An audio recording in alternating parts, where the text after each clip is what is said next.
Okay, so Mark here from Rock and Load, and this evening I'm joined all the way from New York City by esteemed blues guitarist King Solomon Hicks. Solomon plays the infamous 100 Club in London on Tuesday, 7th of June, making his London debut. So make sure you check out his website and socials to find out about information about how to get your hands on those precious tickets. Solomon, how are you, sir? Oh man, Mark, I'm feeling good. Thank you for having me on the show. In fact, right after this, I'm heading into the studio to work with my producer Kirkiano on the new album, and we're just very excited to do our first show in London. We had a couple of shows in Europe before, and even during the pandemic, right at the start of it, we were touring in Spain and supposed to go over to France and Belgium, but to play in London for the first time in it's a legendary club. I've heard the Rolling Stones, Keith Richards talk wonderful things about the history of the 100 Club, and just to be on the stage, I'm looking forward to playing my heart out. Yeah, absolutely. Such a special venue to make your debut in. So congratulations on that one. Oh man, and to be joined, we have Toby Lee, who's also co-billing with us on the show, and it's my first time meeting him, and I love all the work he's done and all this, like the songs on YouTube. So for us to get a chance to jam and play, it's going to be a good musical night of guitars. Fabulous, fabulous. So tell me a little bit of history about yourself, because it's obviously the first time we've had the opportunity to chat. So I believe you picked up the guitar at around the age of 6. Wow, yeah, Mark, you're the first person to get it right. My parents were very supportive of me musically, and my mom started me getting guitar lessons at the age of 6. Yes, and the cool thing about I just like New York. It's not really like a specific blues town, like when I think of like Clarksdale, Mississippi, or Texas, or even when I think of Memphis or Nashville. Those are like each state has its own specific sound. And my mom, she loved, I tell people, like Nina Simone. She loved a lot of hip hop, so all the Nas stuff, and she understood a little bit about guitar. She loved Santana. Oh yeah, who doesn't? And so like she showed me some things, but it wasn't until I got older that I started exploring, in depth with more of the guitar players that I gravitated towards. But got my start on the jazz scene when I was like 13. Started hanging around like the jam sessions in the clubs, like the Lenox Lounge and St. Nick's Pub in Harlem and Apollo Theater. But the Lenox Lounge and those clubs aren't open anymore. They've I think it's a Western Union now. But just a lot of famous jazz musicians that have played and passed through. And I kind of caught the tail end of those clubs. And about like 13 and a half, right when I was turning 14, I joined the Cotton Club All-Star Big Band. And they needed a guitar player. Their original guitarist was the guitarist for Dizzy Gillespie. And he was touring and on the road, and they needed somebody. And I was able to read enough music, and I had my Eastwood archtop guitar at the time. And I played 2 Duke Ellington songs, Sad and Doll, and Don't Get Around Much Anymore. And I played Chuck Berry's Johnny Be Good. And I was just having this conversation since Chuck Berry came out with Johnny Be Good. Everybody's been playing it since then. I've heard great covers from Johnny Winter to Jimi Hendrix to everybody. But it's the feeling of that rock and roll and blues. That's always what I've gravitated towards, and it stuck with me. Yeah, and then from middle school and then into high school, I was playing professionally and doing different gigs, and doing like the Connecticut, New Jersey scene. And right after I graduated high school, I did my first tours in Denmark. I went to Tuno Festival, Aarhus, Silkeborg, Odense, all over, and then did the Cotton Club in Japan. And strangely enough, a few years later, I stayed focused and kept serious. My mom calls me one day and says, "Hey, Paul Stanley's team from Kiss has given you a call, and they want you to play the Kiss Cruise." And this was around 2015. I was done a few shows, and I was playing out, but it was definitely one of the wildest calls. It's like they had all these like great rock bands on it, and we were probably one of the only like blues bands at the time, really. I mean, I'm sure they had other blues acts, at different years, but on this particular one, they had called us, and it was like, "Oh man, we'll be there anytime." And we flew down to Fort Lauderdale and got on the ship, and It was the year that Lita Ford was on the cruise. Chris Jericho, the musician slash wrestler, he was on the cruise, and a lot of other cool bands from Europe and just from all different parts of the world. And that led me to do the Joe Bonamassa cruise a few years later down the line, which was definitely a lot more fitting. But definitely just to be exposed to those like high level bands, stayed focused. And it was around that 2014-15 era, I did this festival that it's called the Beretha's Big Eyed Blues Festival. And it was like, they had Bobby Rush play on it one year. They had Kingfish, the younger Kingfish, play on it another year. And then I played on it. And one of the panelists, he said he knew this producer. And the producer's name was Kirk Yano. And it was like around that period that I started working on the album Harlem. And, it was my first time working with a producer. And it's a lot of trust that goes in with the musician and somebody creating the music. And we pulled in a lot of great people. We had the drummer from Foghat, Roger Earl. We had Jeff Simon from George Thorogood's band. We have the guys from Lettuce, Ryan Zoidis, who plays saxophone, and Neil and Alan Evans, who were also a part of like the band Soul Live. They play on the album. It's a lot of cool people. Mike Daly, who plays slide guitar. He's out of Nashville, but he plays with the Hank Williams Jr. band. But just to say, there's a lot of great, not just young players to say I'm playing with kids my own age, but just a lot of people that are in the industry and that are blues and rock and roll veterans. Yeah. But yeah, we put out the album, and it came out during the pandemic. Like I said, we did a show at the Iridium Les Paul's Club in New York City, and then 2 days later we did a show in Spain. We played in Madrid, and then we drove to Zaragoza, I believe, or one of the places that are 5 or 6 hours away on the tour. And then as we're over there, gigs are getting canceled, flights are getting canceled, and because we had citizenship, we were able to get back. There was a lot of people, a lot of foreign exchange students who didn't get back. It was very chaotic at that time, but yeah, we did the 2 shows. We got back, and very blessed to do a couple of shows during the pandemic. But the album got a Blues Award on the positive side. People stay at home.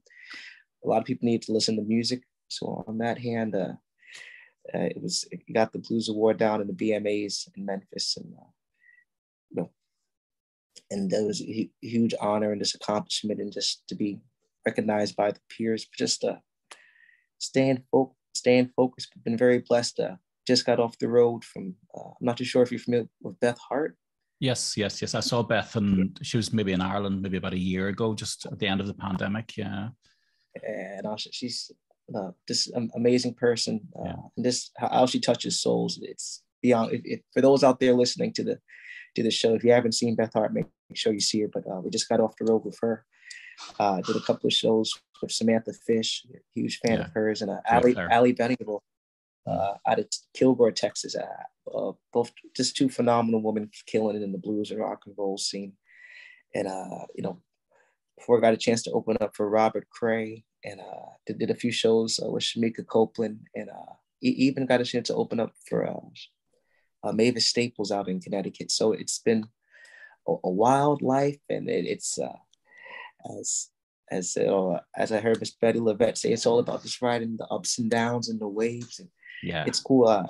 Working on the new album as we speak, and it's cool to get a chance to live with these songs, over the pandemic, over the years, and then to bring this set to London and the 100 Club, because it's definitely I find the music that I play, it's not not everybody has the mean mug Gary Clark Jr. The total badass, and you've got the swagger though. You've got the swagger with the suit. Not saying that. I say that out of a place of love, and a part of me does wish who doesn't wish they didn't have that that look coming up on the stage. But I find my music is more like the Chuck Berry, Johnny Rivers, Whiskey Go Go, where the ladies in the background dancing, and not really about the shredding guitar solos, but just making people feel good in that type of blues, where it's not about focusing on the down, but how do you get people to get back up. And there's cool people on the forefront, like I said, I'm a huge Kingfish fan, Gary Clark, Marcus King, Albert Castillo, and Mike Zito out of the USA. They're great. And even, are you familiar with the Nemo brothers, like King? Yes. Oh, yeah. Yeah, UK Scottish band, Alan Nemo, and the brilliant band. yeah. Very melodic style of blues, like an AOR style of blues. Yeah, it's just like the vocals and the harmonies, and when they play apart, they're great, but when they play together, I was fortunate to see one of the shows where the two brothers were together, and it was rock. But this is inspired by a lot that's out there, and just glad to be as Chuck Berry would say, just another one of the cogs in the wheel, so to speak, just carrying on that gap between the older generation and the younger generation that has no idea what blues is, but they may like it somehow if they get a chance to get the ear wrapped around it. Yeah. It's interesting the way the genre has changed over the decades, isn't it? And obviously, like with so many genres of music, there's always like sub-genres as well within it. But blues has become quite contemporary over the most recent years, especially. Well, there's a few people still carrying on. Well, and it's a great point to make because there's contemporary blues and then there's actual like grits and gravy, legit. Like I think a few of my favorite people that carry it on are like Blind Boy Paxton. There's another guy, John Tavius Willis out of Georgia. I'm a huge Doug McLeod fan, and there's only a few special like young cats that really have like that legit raw sound. I mean, like I'm definitely one of the contemporary blues artists, and also like as I said before, being from New York, it's not really. I've always loved the blues, but my ears were had so many other styles of music going on. I appreciate when I hear somebody actually from, like when I hear like hill country music out of like Mississippi, or when I hear like Cedric Burnside or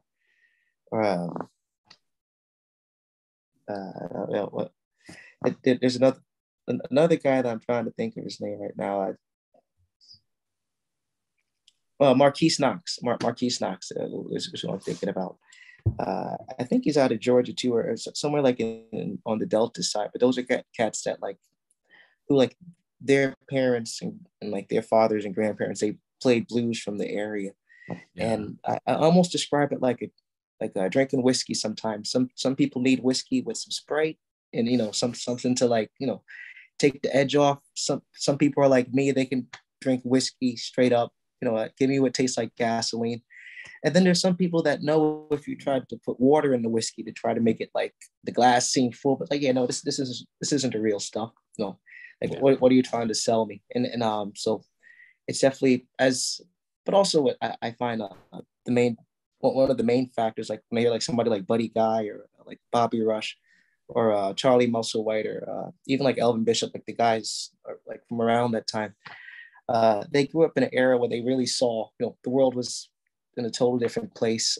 Times were a lot harder, especially, when I think of like Buddy Guy, been around like Muddy Waters, and like you're driving in just like sundown towns, and there's like the fact that still kind of goes on. I mean, probably not in Europe and on the London side, but just on the US. To think going back like not too long ago, but like 50s, 60s, that like they went through these things, and that was a total other different time period. Then 60s, 70s, things are getting a little bit better. 2000s now, and not saying that the world is in that much of a better place. There's still a lot of crazy stuff in blues that goes on, but the stuff that I grew up with wasn't the poverty, or like when I listen to like some of like the Wilson Pickett interviews, or like when I listen to like Albert King or Howlin' Wolf talk, where like they actually had to pick cotton and like work on the fields, or like when you hear BB King talk about, I drove a tractor, and then at the night, I played blues clubs. It's somebody born in 1995 has a different viewpoint on life, even though I understand that history. I can talk about it. For somebody who doesn't know, I do find it's very important to have that element in the music.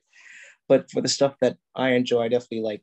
Even we were talking about the John Mayer guitars. I definitely, the contemporary side is more of just what I gravitate towards too, as far as sound. And it's even what I have to be real with, in the sense of like, as much as there's some people that can play the tradition well and they copy it to a T, and that needs to be carried on. But also just, I believe in everybody having their own thumbprint too, and that's what makes everybody different in the sense of like absolutely, yeah, one person plays here's it one way, another person here's the other. But hey, as long for me, it's like as long as the girls are up and dancing, and the girls bring the guys out, and then the people bring they want to have the good food with the girls and the guys, and they want to have the great venue, then they want to have the cars and the art, so it all comes in together and to bring one big party. Absolutely, yeah. And are you born and raised in Harlem then yourself? Born and raised New York City, yeah. Harlem, USA. I'm like, my only experience of Harlem really is obviously through the medium of say television and film and stuff like that. There, I haven't experienced it in the flesh, so I can only imagine from the pictures and the stories that I've seen and heard that it's really a melting pot of cultures. Just from everything from Puerto Rican, Cuban through to African American, etc. So your musical influences, as you talked about, must have been quite vast then growing up. Man, if I start on 175th Street and Broadway, I'll have the best merengue, the best bachata music, the best Latin soul. I'll have with the bongos and the maracas. You have, and then I'll drive half a mile down. You have the best hip hop, the best R&B, the best jazz. When you get about Harlem, 170th is like you get more like it's like Spanish Harlem, and then like drive a little bit more downtown. Depending on the older crowd, they're listening to jazz and like Chet Baker and Miles Davis and Stanley Turrentine and stuff. And then on the other side, they listen to Kendrick Lamar. They the younger kids on the stoop and they're blasting Tupac, and some of them are blasting Eminem, and some of them are doing Nas. Some of them are doing KRS-One or whatever. And then you get around to Midtown, and then you get more of 60th Street. You get jazz at Lincoln Center. Wynton Marsalis might be on the train. You get all like the traditional trad jazz. Then you drive about 2 miles down, then you get the CBGB's rock and roll, heavy punk crowd. Get some of the blues clubs, BB King's, which unfortunately closed in Times Square. And then drive even further. Then I get more of like like the Coldplay. You get all different styles of music. I will say it's not like New Orleans. New Orleans is a great melting pot. That's 24 hours. There's no city like it. But I'm still glad to be a New Yorker, and just all the different styles where it's like, everybody always says, Solomon, you're always so nice and polite. I was like, yeah, you got to see how I drive and park. That's the true sign. It's like, oh, I can fit into any parking space. That's half my life. Go driving the gigs. Oh, I can fit there. Okay, can't fit there. Okay, I'll get on that guy's bumper. I can imagine. In a city of X amount of millions of people, you have to fight for your space. Woo! Or just trying to get, the gigs at 8 o'clock and it's 7:45, and that's the last spot. Oh, you're not getting that space back. but hey, that's in one sense it's the blues too, because even being in the city, it's not like being in the country or like the mountains. There are some things that are, can imagine there's still a lot of great blues players that are like Papa Chubby's here, Arthur Nielsen, who plays with Shamika Copeland, Scott Sherrard is in New York, plays sometimes with Little Feat and also tours with his own band. So there's Junior Mack and Saron Crenshaw. They're out in New Jersey. So there's a lot of cool stuff in the tri-state area. Yeah, I'm sure. And tell me, I noticed that when you were younger, you studied at, was it the Harlem School of Arts and the Harbour Conservatory of Performing Arts as well? So obviously you were able to get these other influences like jazz and classical. So was it a confusing time for you as a guitarist trying to figure out which genre or which direction you wanted to go? For me, it was just all music. I knew studying, because classical was good for my reading chops. It helped me just develop, somebody puts a piece of sheet music in front of you. Okay, these are the chords. Okay, that's the notation. But I knew that wasn't what I felt in my heart. But I was doing it for the class and I was keeping up and I enjoyed the lessons. But there's some people that they live and breathe classical music, and I knew that wasn't the direction I was going. Yeah. And the Harlem School of the Arts, it was just great community of just being around other young kids that were also into music, and they had like the dance classes downstairs. But I was always in the jazz room, and my teacher, Mr. Bartel, there's always very cool. And one of the drummers there that would help the jazz band, he was part of the Last Poets, and the Harlem School of the Arts did a lot for just the Harlem community, and the conservatory, which was on 104th and in between 5th and Madison. And that kind of gave me just like the Afro Latin, it's like I had a lot of just, also studied, I had like a jazz classical hybrid teacher there, also a really good guitar teacher, but not confusing in styles. It's more of like just learning about the instrument and them showing me different jazz things and techniques and using that when I went to jam sessions and when I got called for gigs. But even back then, I find some people are great at playing bebop, and, or even like when I hear like Robin Ford, or when I hear like the Steely Dan and any like the guitarists here that throw in like the jazz things along with it. There's a lot of people that are great doing that, and you can see that they love it. But I've always leaned towards like BB, Freddie, Albert King. I just did a thing talking about some of my 5 favorite guitar players. I'm a huge Peter Green fan. When I think of like guitar players, almost like the tone of Kim Simmons, Savoy Brown. I love that tone. Huge Otis Rush. Just anything with not a lot of pedals, clean tone plugged into the amp. When I was younger, I messed with like an overdrive pedal, but like coming from the jazz world, I've always just dealt with clean tones. So like now I'm playing a Benedetto guitar out of Georgia. It's actually the Pat Martino model, which is funny because it's has a great jazz tone, but when you put on the treble pickup, it really just has a great bite to it, and it's great quality of wood. I've been playing them and playing Supro amps, and the Supro's been great. It's just a classic tube amp. It can really get like a clean Fender tone, if I want to, like almost like the BB King, classic as reverb. But the distortion, when I want to turn like if I have the volume all the way up and the master down, and I start turning the master up, it really has a nice like Marshall stack growl. So the Supro's been a good in between mix when I'm doing the shows, and every once in a while also play the Angelicals too. And actually they're really cool. One of the shows I played at the Iridium, not the pre-pandemic, but after that, Jimmy Vivino was in New York City doing some studio work or whatever, and he stopped by and he joined me for a couple of songs, and I was playing the Benny and he was playing the D'Angelico, and I gotta say, man, he made that guitar sing. Say everybody has their own opinion, but I personally love to play him, and it was like how Jimmy played. I was like, man, heck, I think I want to buy 2 or 3 more. Heck, yeah, it's funny. It's funny seeing somebody playing one of your own guitars and then doing something with it, isn't it? Because obviously you're so used to holding it yourself and sitting looking down on it rather than watching somebody else work their magic on it. Yeah. It's all in the hands, as they say. Yeah. All in the hands. You dropped your album Harlem, obviously, as you say, just in 2020. So desperate timing as far as the pandemic was concerned, because obviously, I'm not sure, there was a rumor going around that your album caused the pandemic. Is that true? It cost £1 to make? Your album caused the pandemic? Actually, you know what? I want to start using that one, man. I like that. It's like, the album dropped, and the word just stopped. I told people this album is sick, but I didn't want people to get sick from the album. I said, yeah, man, this album is no, but it was a strange time for me because like.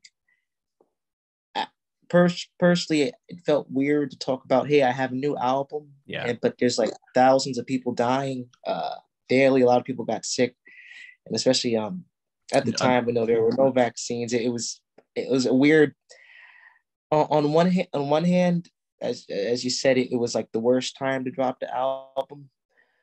On the other hand, music, because there was no live shows, a lot of people turned to streaming and were listening to music on the inside and the insides of the houses. for people that weren't going through tough times. And so I feel on the upside that people were able to listen to it and got exposed to the world that way. Definitely the worst of times, I was definitely one of the people that didn't think it was going to be such a huge thing. Yeah. I caught it. My parents caught it, and unfortunately they were strong enough to get over. But I'm just glad that the world is getting into a better place. And I think on the other side, it was good just to show people coming together, because just seeing how the world was just so separated, seeing that we don't need more division between, like, okay, this is that color, this person likes this person likes that, but it's showing that, people are people, and that, hey, if your house is underwater and that's your neighbor, well, of course you're going to help them, because if your house is underwater, no matter if the person's green or pink next door, as everyone needs some help sometimes. And that's one of the cool things that I like about blues, is that it brings people together like that. Sure. There's a lot of lessons to take away from the last couple of years, for sure. And I think there was definitely an appreciation of music, because it was such a cathartic thing for people to get through the pandemic anyway. Your album itself, though, it's obviously a mixture of original songs and covers. Do you feel a pressure when you cover those classic songs, trying to interpret them in your own way? Oh man, such a pressure. I don't think I really got comfortable with it till about a year down the line. Even I'm a huge Blood, Sweat, and Tears fan. When we did the song "Love You More Than You'll Ever Know," and like Beth Hart's covered it, her and Joe Bonamassa. I'm a huge Gary Moore fan. Gary Moore's covered the song, and of course, Donny Hathaway. Heck, even with the hat, hearing those guys covered, they did it in such a great way that I want to take it and kind of do it in my own. If you heard this version, you always know, okay, this is Solomon's version. I always say, out of all the guitar stuff, that song's for all the wives and the ladies at home. And it always, when we play it out, we always get good comments from the ladies when they hear that song. But just, it's so always, you want to, everybody, eventually I'll get into writing more originals and songs and stuff. But I also enjoy playing a song that hasn't been heard for a while, and just exciting somebody's memory, or exposing a song to somebody that hasn't heard that song, who doesn't know Blood, Sweat, and Tears or the Donny Hathaway. And it's like, hey, this is my version, but if you go back, here's also all the great people that have covered this song too. And it's just a great message, great story. And, it's everybody has felt that way sometime about some loved one in their life. But I have to say, it's all the songs on the album are always, at least to me, I have a deep connection with them, and they're always fun to play and almost therapeutic in a way when you play it out to the crowd. So it's stressful but fun. Yeah, and when it comes to your live sets, then how do you like to mix the sets up then for a live performance, for sort of keeping the energy levels up for the crowd? Oh well, that it's funny. We haven't really. I think we played "Love You More Than You'll Ever Know" once during the pandemic at this place called Penn's Peak out in Jim Thorpe, Pennsylvania. But usually, the sets when we play live are always like the high driven, like we're doing like Every Day I Have the Blues. I'd Rather Go Blind. The Sonny Boy Williamson song, Help Me. Even though it's like more like the high, and we mix some other covers and songs in there. But yeah, for the album was one thing, and we have some stuff like the coffee shops, like 421 South Main. For like those, it's one of the instrumentals. That's the home address for the Blues Museum out in Memphis, Tennessee.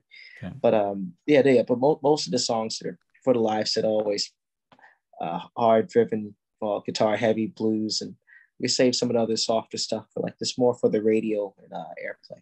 Yeah. And have you worked with the same musicians within the band for the last number of years, or do you mix it up for the live tour? Well, Kirk hasn't got sick of me yet, and it's great working for me. Kirk is Yano's the one who produced the record, and he plays bass with me, and we tour out on the road together. And then we got each other's back. We've been playing together since 2015, so he's always a staple. But it's always been like around, like we're always trying to get great musicians. Like I got a chance to play the Holland Blues Fest in the Netherlands, and actually we're playing there again this year. But for the first year, we used Leo Lyons, who plays for 10 Years After.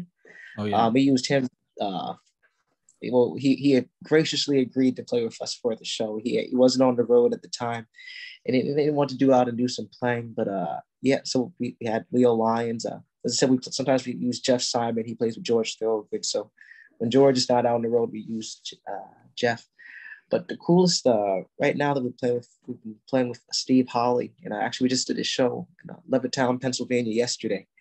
So and Steve Holley played with Ian Hunter, who was a singer, but also he played with Wings, the Paul McCartney group. Yeah, and he's in tons of videos with Paul, and just always try to find players who just know their heart's in the right place. He's a great guy. Fierce drummer. Is somebody described him. He plays drum like a chess player, not like somebody just banging around, but like a very interesting.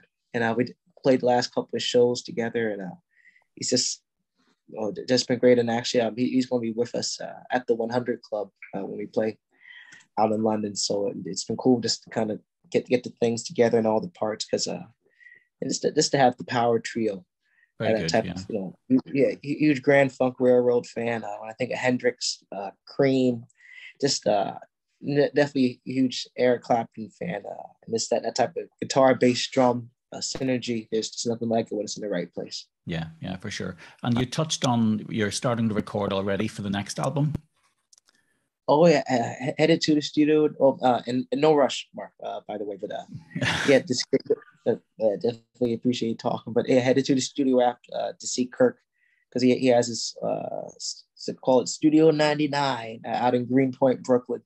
So I crossed the bridge and we start working on tracks, and there's some songs that we played out live. They're like, oh, we should stop doing this and maybe save it for the record. But yeah, right now talking about special guests and talk about some people that we would hope to have on the record, like huge Joanna Connors out of Chicago. A few people that we have in mind that we want us to be on the record.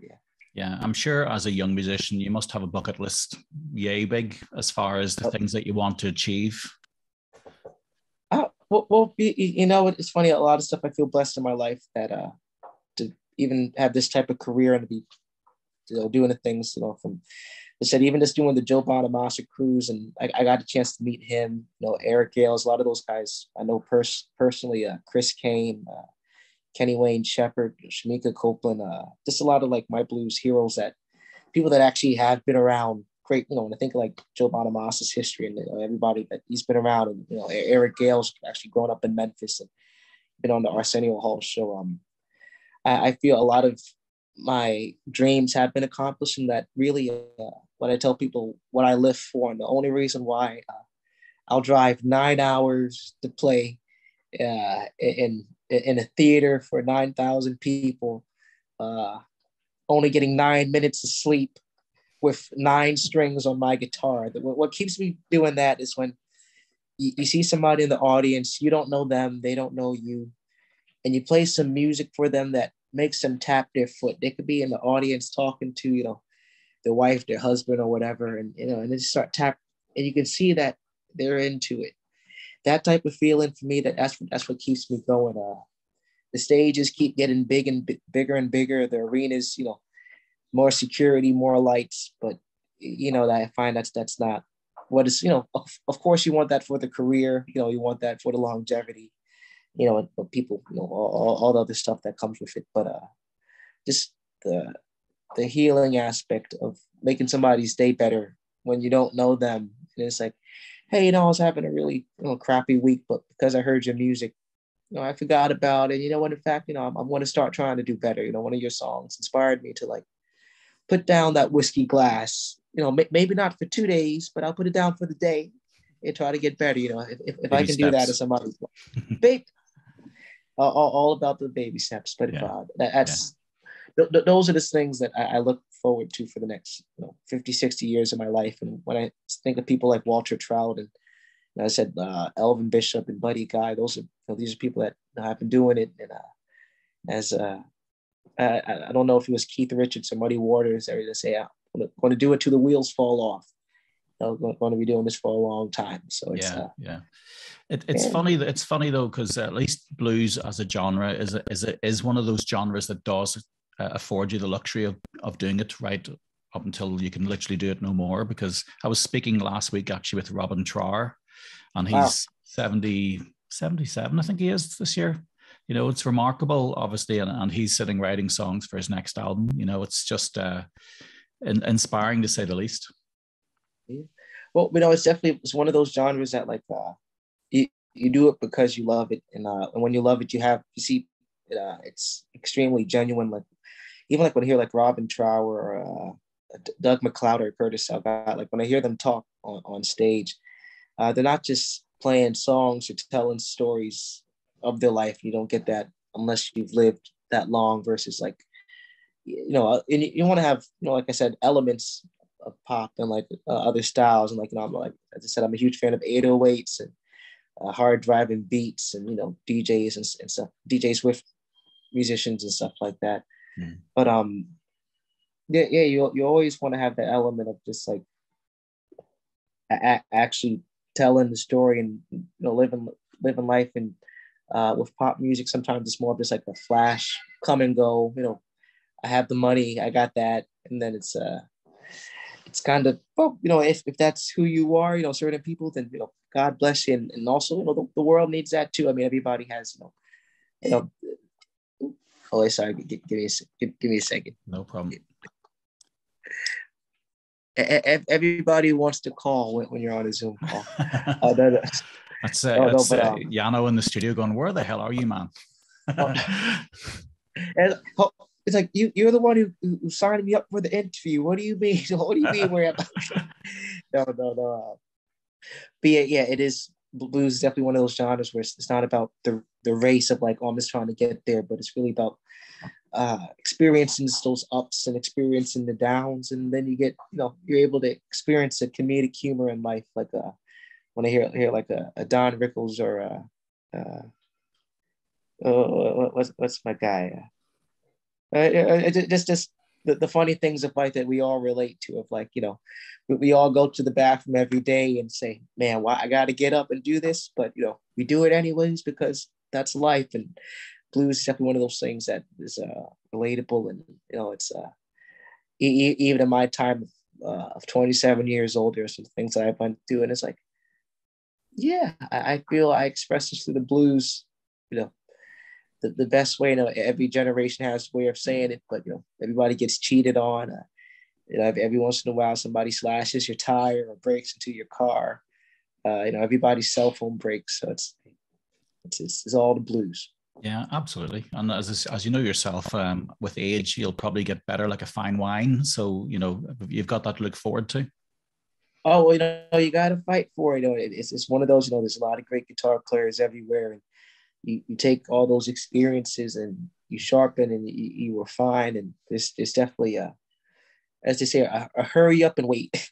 Yeah. You don't want to run too much, but there's also, I find you also want to stay focused. And, you know, it comes from doing the shows and being out on the road and touring, and, you know, even seeing how Beth Hart works the crowd. And when I see Ali Venable and like just being around like people like Ruthie Foster and folks like that, Amanda Staples, and seeing how they talk and what they do, it's some huge lessons to be learned. I'm sure there's no better education for you than the time spent on the road working with artists like that, of that caliber, and as you say, just soaking it all up.